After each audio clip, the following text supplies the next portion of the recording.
I think it kind of established a little bit more. Yes, the draft is coming, but this thing is still about CJ, what Nick Caley's going to be able to do, Absolutely. what this offense is going to be able to do.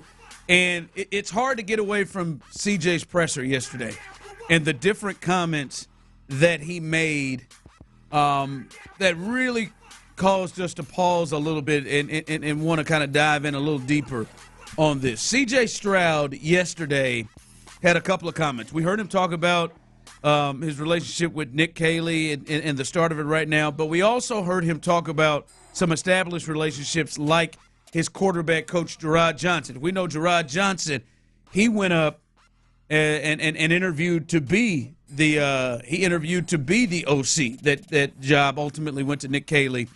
And but CJ had some conversations about returning and having him for a third straight year in his career. Yeah, I think it's very important. Gerard is somebody who is, been with me since my rookie season, but also, known me since I was in high school. I was like 16 years old. So for him to, be here and seeing me in those different lights and those different points in my life, it's been cool. So I think it's be great for him, for him and Nick, because, Gerard is specialized in quarterbacks, and I think Nick is going to lean on him a lot in that area, and he's going to give him a lot more responsibility, which I think Gerard is due for, and I think he's going to do great with it. And I told him, man, he's one of the best coaches I've ever worked with, and just the way he thinks, the way he operates, the fact that he played. And I'm excited to see him elevate just as a coach and to be, more hands-on is going to be amazing. All right, I do want to get an overall point from that, but Gerard is getting more responsibility and deserves it, is what CJ said in that bad boy. But this also caught our ears as well as CJ talking about now the adjustment from his first 2 years to Nick Caley, and now this thing going closer to where he's comfortable.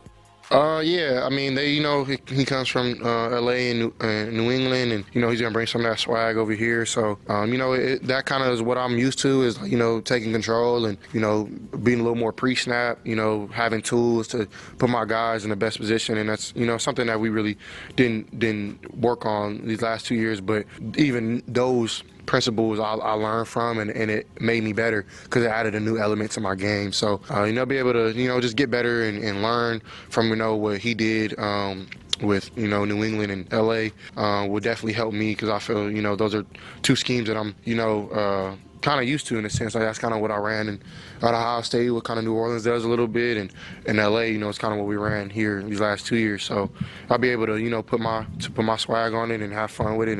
And he's all about, me taking full ownership and running the show, and that's what I want. So I'm gonna get what I want, and that's really been really cool just to see that he's like bought into me, and he doesn't really know me well yet. So he talked about today having blind trust, and I have a lot of trust in him already. Just how he talks and how he presents in the room and things like that is really cool. CJ, with the connection of those three, himself, the quarterback on the field, the quarterback coach, the one who directly works with him, and then Nick Caley, who is going to be the new OC, and obviously those three are going to be tied and tight together with what happens with CJ Shroud at least next year and the rest of the time they're here. But Clint, when you heard him talking about Gerard, you heard him talking about Nick Caley and in I guess in a way talking about how things are going to be for him this year in terms of responsibility, as he said, getting what he wants. Where did that take your mind for this season for CJ Stroud? Look, I can't speak for everybody out there and how they heard it, but I can speak for how I heard it. And I believe that the pressure is squarely on CJ Stroud and Jerrod Johnson. You don't remove an offensive coordinator and an O-line coach, bring in a guy that's never called plays, and retain everybody else. Give more responsibility to your quarterback coach as he deserves, and give more freedom and control to your quarterback as he deserves going into year 3. You don't do that and then all the pressure remains on the offensive coordinator to do X, Y, and Z and to fix all the problems. Look, Nick Caley's got his work cut out for him. Nick Caley's got a scheme. Nick Caley's got to call plays. But when it comes down to the major problems, not being able to protect the quarterback taking too many hits, the quarterback turning the football over, the quarterback knowing where to go with the football, the quarterback now knowing how to communicate the protections up front to protect himself, how to get bad plays and into good plays, how to communicate all that, it is squarely on CJ Shroud and Jerrod Johnson. No more passing the buck. No more. There's nobody. I don't know if they purposely did it, but let the cat out of the bag.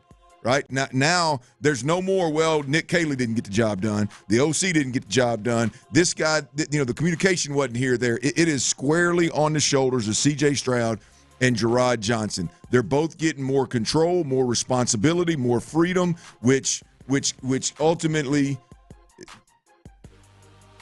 that position, that coach with more freedom, more responsibility, everything but the play calling duties.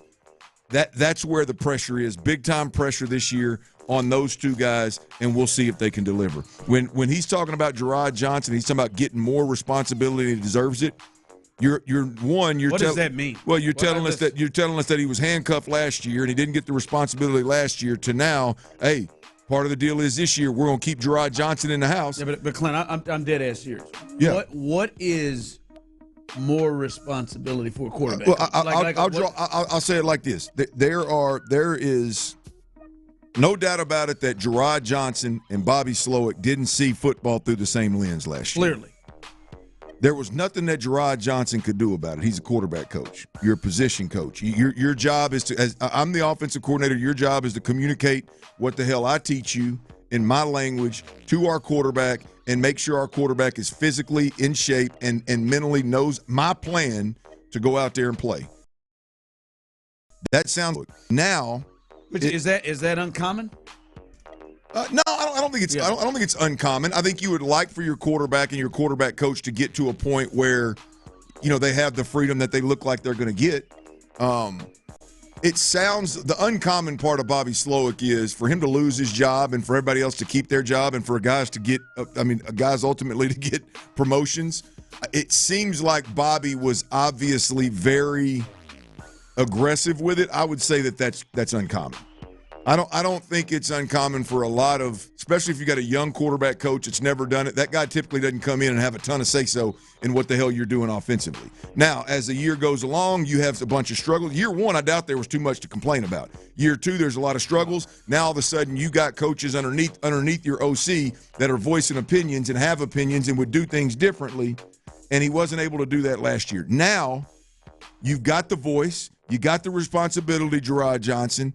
Now there's no excuse for the quarterback to go out there now that he has more freedom and more responsibility and more tools to put his swag on it, and he's running the show and he's getting what he wants. There's no excuse for the quarterback to go out there and not be able to communicate at the line of scrimmage and protect himself.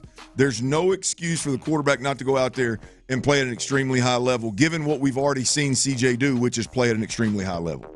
And if he doesn't, then it's no longer pinned on the offensive coordinator. At this point in time, it appears that Jerrod Johnson and CJ Shroud, what the hell's going on as the offensive coordinator is, with the exception of obviously the terminology that they use, the playbook, and actual what play is called in what moment. But it sounds like Jerrod Johnson's going to have a strong hand in this, and there ain't no more passing the buck. This is on CJ and Jerrod. No, yeah. To me, I guess CJ and Jerrod, it feels very much, hey, CJ, what do you want? Sure does. Now he said it. Hell, he said it. I'm gonna get what I want. But even more in that cut, the second cut we played, he spoke of.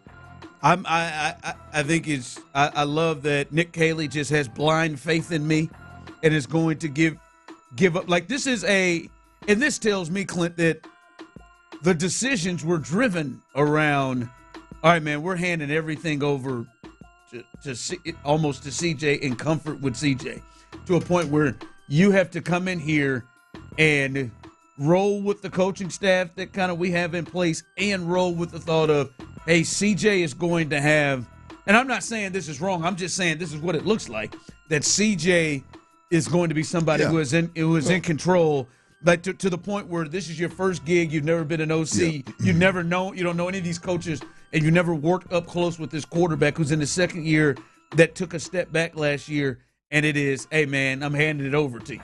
Like that to me would, I don't know, it's just common. I'm not saying you wouldn't get to a point of that, but before you walk in the door and, you've had a practice, it's all me tells me, Clint. They said, all right, CJ, we want to put this thing in your hands. Well, yeah, and here's the thing: is it better work? Because once again, you've got unproven guys that have never done it with the responsibility. You got a bunch of unproven guys in the building, right? That's the part here as a Texans fan that you go, ooh, you know, what how's this going to go down? How's this going to work? But it's clear at this point in time, based on what they've said, based on what we've heard since they hired Nick Caley, based on all the, you know, flipping all the stones and studying and seeing and checking and reading and covering what's going on over there, it is clear that there was we're going to keep things as similar as we can on the offense. We're gonna as stable as we can with Jerrod Johnson. In fact, we're gonna give Jerrod and CJ more power. Now, what offensive coordinator and the people that CJ's comfortable with? Yeah, what offensive coordinator can accomplish that with knowing the terminology that he's like? He's been in two different systems and being comfortable with Nick Caserio, and can come in and is going to allow Jerrod Johnson to have a lot of say-so. Is going to allow CJ Shroud to have a lot of say-so. It explains how you land on Nick Caley, to be completely honest with you. And I'll be honest with you. Everybody knows I'm a fan of hire a guy, turn the reins over to him, and everybody does it his way, and let's all get on one accord. Hire a guy that's got pelts on the walls, yada yada yada. Okay, that was not the route that they take. Now the other route is lean into your quarterback coach, who you believe at some point is going to be an offensive coordinator. Keep things as comfortable and as stable and as similar as possible to the pre-quarterback, and hire an offensive coordinator that you know is not going to ruffle feathers and not going to have a problem with people having input in his offense. Looks like that's the route they took. The more and more I hear, I'm surprised they didn't turn it over to Jerrod. Would have made more sense. I'm surprised. That's what I was thinking was going to happen. Remember, that was what I was betting. I didn't think they were going to do that because I thought they were going to go with somebody with more experience. But now when they've done this, now that we're starting to see, it's like come on, listen, you've been in the NFL more obviously inside of it more than I have. I just don't think it's real common. Like, hey man, it's a second-year quarterback that going to his third year that had a great 1 year, but a second year that kind of took a step back to where before we have a practice, like we're working together type of deal, and not like that. I don't know that's well. If it works, Ron, it could be beautiful because you do pull in what they claim is a really, really, really good coach. It's got a lot of experience in a couple of different systems. That knows the game, pass game and run game, from coaching tight ends in two different systems. So there's some big value there. The question becomes, you still have a lack of experience in play design, play call, play creation, managing a game. You still have a major lack of experience there. How do you make up for it? Your quarterback and your quarterback coach looks like they're the ones that the task is going to be laid at their feet.